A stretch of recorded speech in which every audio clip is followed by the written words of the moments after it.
देखिए, मणिपुर को बर्बाद करने में सीधे तौर पे भारत के प्रधानमंत्री की चुप्पी और भारतीय जनता पार्टी की मणिपुर की सरकार जिम्मेदार है। जब सरकार प्रायोजित हिंसा होती है, सरकार प्रायोजित दंगा होता है, फसाद होता है, तो उसमें न्याय नहीं मिलता। और यही सब कुछ हुआ मणिपुर के अंदर। 4 मई की घटना है, 18 मई को एफआईआर हुई है और 18 मई की एफआईआर के बाद गिरफ्तारी अब हो रही है। इसका मतलब सरकार इस प्रकार की घटनाओं को प्रोत्साहित कर रही है, उसका समर्थन कर रही है। और जितना शर्मनाक बयान वहां के निकम्मे सीएम का आया है, वो तो और भी शर्मनाक है।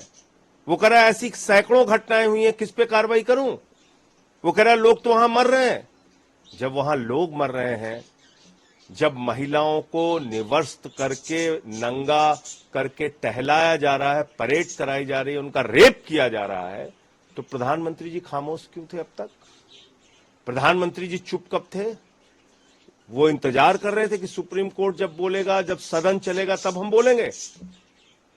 एक संवेदनहीन, क्रूर और कायर शासक होने का परिचय भारत के प्रधानमंत्री नरेंद्र मोदी जी ने दिया है।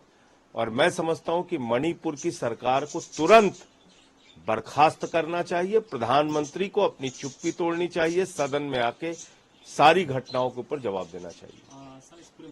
किया है और उसके साथ ये सिर्फ एक नौटंकी के अलावा कुछ नहीं है। प्रधानमंत्री जी, 4 मई की घटना है, 18 मई को एफआईआर हुई, ना आपको पता ना आपके सीएम को पता।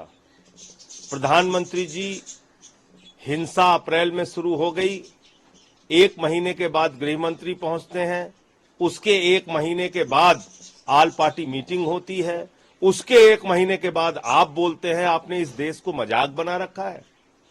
मणिपुर जल रहा है, वहां दंगे हो रहे हैं, फसाद हो रहे हैं, हिंसा हो रही है, महिलाओं का रेप हो रहा है, बच्चों का कत्ल हो रहा है, बुजुर्गों को मार के लटका दिया जा रहा है, चर्चों को जलाया जा रहा है, और आपके मुंह से आवाज नहीं निकली।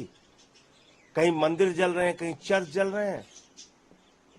तो मैंने कहा ना कि ये सरकार प्रायोजित, भाजपा प्रायोजित हिंसा और दंगा है, और इसलिए इसमें लोगों को न्याय नहीं मिल रहा। वो सरकार तुरंत बर्खास्त होनी चाहिए।